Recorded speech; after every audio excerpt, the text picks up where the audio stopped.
आज मैं आपको कुछ ऐसा बताऊंगा जिसे सुनकर शायद आप आश्चर्यचकित हो जाएं। ठीक वैसे ही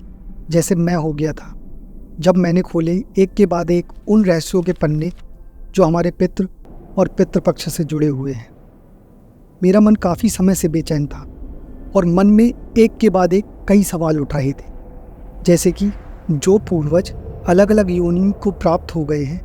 तो उन्हें उनके वंशजों द्वारा दिया गया श्राद्ध कैसे प्राप्त होता है, और अगर ये श्राद्ध उन्हें प्राप्त भी होता है तो इन्हें कौन लेकर जाता है उन पितरों तक। दोस्तों, आप जानकर हैरान होंगे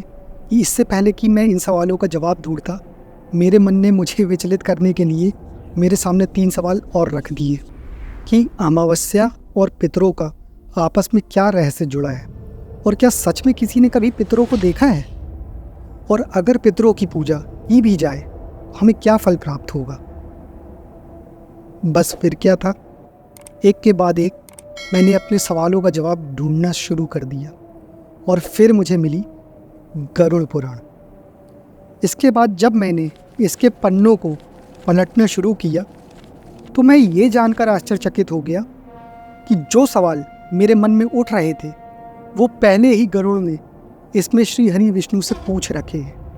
और भगवान विष्णु ने भी इन सभी सवालों का जवाब पूरे विस्तार और सटीकता के साथ दिया है। फिर मैं जब आगे बढ़ा तो मुझे मिला मेरे पहले सवाल का जवाब, जिसमें भगवान विष्णु ने खुद बताया है कि व्यक्ति मृत्यु के बाद अपने कर्म अनुसार अलग अलग योनियों को प्राप्त होता है, जैसे कि देवता, पशु, पक्षी, गंधर्व, राक्षस, प्रेत या और भी। और व्यक्ति जिस योनि को प्राप्त होता है और जब उसका वंशज श्राद्ध करता है तो उसे उसकी योनि अनुसार फल मिलता है। अगर देवता है तो स्वर्ग में अमृत के रूप में, अगर पशु है तो अन्न के रूप में, अगर पंछी है तो फल और फूल के रूप में, वहीं अगर राक्षस या पिशाच है तो रक्त और मांस के रूप में। अब ये जानकर जैसे ही मेरे मन में दूसरा सवाल आया, ये श्राद्ध को उन तक लेकर जाएगा कौन, तो मुझे मिला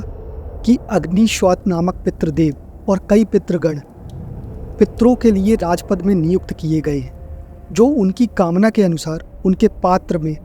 इस विधि पूर्वक किए गए श्राद्ध को ले जाकर उन्हें देते हैं और उन्हें तृप्त करते हैं। और बस इतना ही नहीं, मुझे ये भी पता चला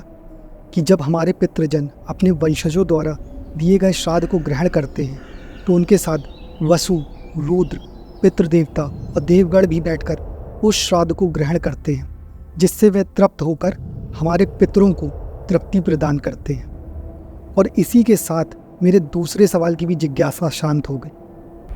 लेकिन अब उन सवालों का क्या, जो इन 2 सवालों के बाद भी मेरे मन को तेजी से प्रभावित कर रहे थे।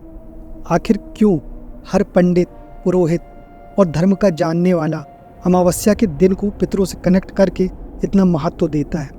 और आखिर क्यों देता है वो सलाह कि हर अमावस्या में हमें कुछ ना कुछ अपने पितरों के लिए दान देना चाहिए।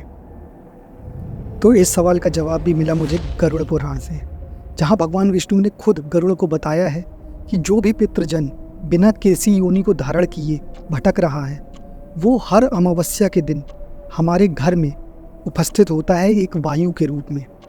और सूर्यास्त तक वहीं खड़ा रहता है इस इच्छा के साथ कि शायद इस घर से मेरे नाम पे कुछ दान दिया जाएगा।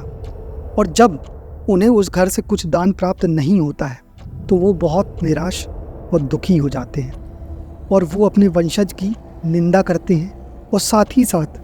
बहुत लंबी लंबी सांसें खींचते हुए अपने लोक को चले जाते हैं। और मुझे जैसे ही ये सब पता चला, मुझे एहसास हो गया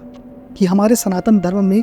कुछ भी चीज़ व्यर्थ नहीं बताई जाती है। अब इससे पहले मैं आपको उस रोचक सवाल का जवाब दूं कि क्या सही में कभी किसी ने पितृ को देखा है, मैं आपको उस सवाल का जवाब देता हूं कि आखिर पितृ की पूजा और श्राद्ध करने से हमें क्या फल प्राप्त होता है। तो ध्यान रखिएगा कि पितरों का श्राद्ध और उनकी पूजा देवताओं से भी अधिक महत्वपूर्ण बताई गई है। कहा जाता है कि जो अपने पितरों को प्रसन्न कर लिया, देवता उससे खुद प्रसन्न हो जाते हैं, और फिर वो व्यक्ति आयु, यश, कीर्ति, धन, वैभव, लक्ष्मी, वाहन सुख, धन, धान, यहाँ तक कि स्वर्ग तक को प्राप्त कर लेता है। ये सब तो ठीक है, लेकिन अब सवाल उठता है कि क्या सही में किसी ने पितरों को देखा? तो इस सवाल का जवाब भी भगवान विष्णु गरुड़ को देते हुए बताते हैं द्वापर युग का किस्सा, जिसमें वो माता सीता का उदाहरण देते हैं और उस समय की घटना बताते हैं जब भगवान श्री राम और माँ सीता ने वनवास के दौरान अपने पितरों का श्राद्ध किया था। दोस्तों, ये किस्सा जितना रोचक है उतना ही बड़ा है, और अगर आप भी इस किस्से के बारे में जानना चाहते हैं तो हमारे कमेंट बॉक्स पे पिन किए हुए कमेंट को पढ़कर जान लें और इस वीडियो को लाइक करें। और अगर आपको भी इसके बारे में कुछ इंटरेस्टिंग पता हो तो हमें कमेंट कर प्लीज़ ज़रूर बताएं। हर हर महादेव।